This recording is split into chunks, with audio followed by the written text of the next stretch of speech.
What's up, YouTube?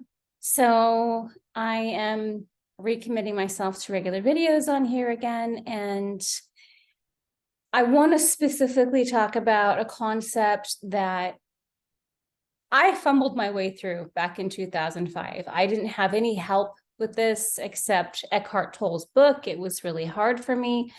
Now it's become a mainstream topic, and I'm really happy to hear people are discussing it more. But before we get into that, I want to discuss basically like if you're feeling as though things have a heightened pressure to them, I want you to keep in mind that Saturn is getting ready to move into Pisces, and the bigger one is actually Pluto moving into Aquarius. These are two really, really, really big deals.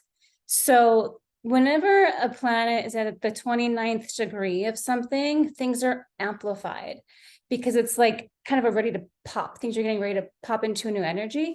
And so there's definitely a sense of like, kind of like before a baby's born, like there's just an extra degree of pressure. And so if you're feeling a lot of pressure in different areas of your life, I want you to keep that in mind. It is getting ready to shift. But with that being said, I want to discuss the topic of emotional addiction. So emotional addiction is actually,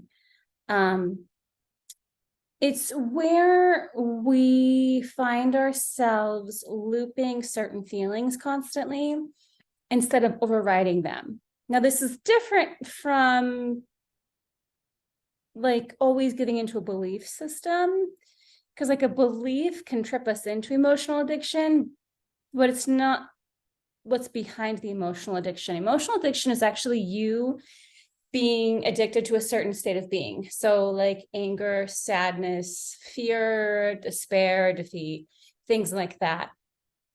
And I talk about this a lot in my book because it's really kind of the make or break when it comes to change in your life. Because if you can never really get past certain emotional addictions, you're going to guarantee a reality based on the identification of such things. So for example, like if you are addicted to your own anger, then it really doesn't matter what the situation is. If you are tripped into anger, you're on a loop.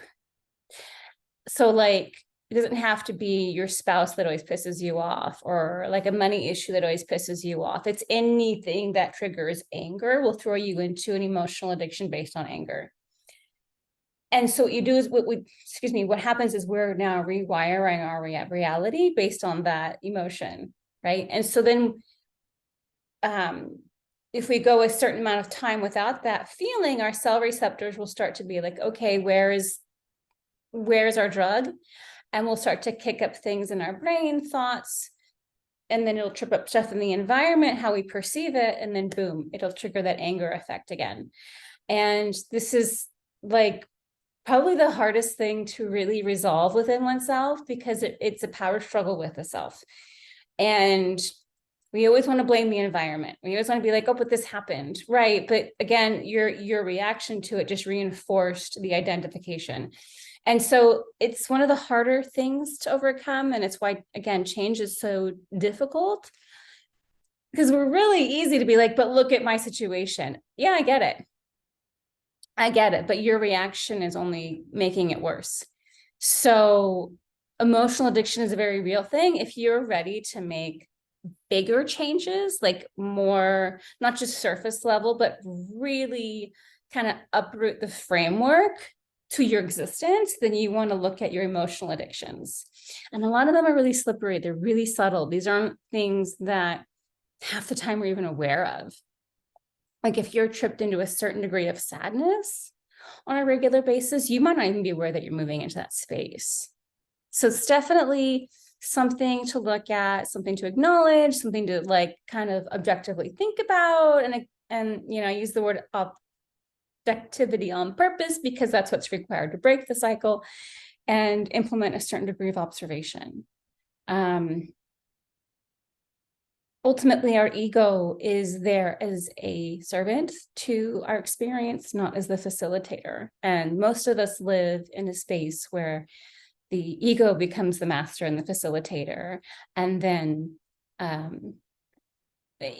will becomes kind of a victim to it, right? And we want to flip that script. We want to be in charge of the things that we identify with or engage with emotionally, and not feeling like we just slip into these patterns and habits. But ultimately, if you want to change the external aspect of your reality, it all requires an internal shift in the framework at which we look and then respond and then reintegrate, right? So anyway, I just want to share that and give you that tidbit of information. That whole process is in my book, Leading an Intentional Life. If you're interested, you can pick it up. You can always reach out to me directly. All right, guys, have a great day. Bye.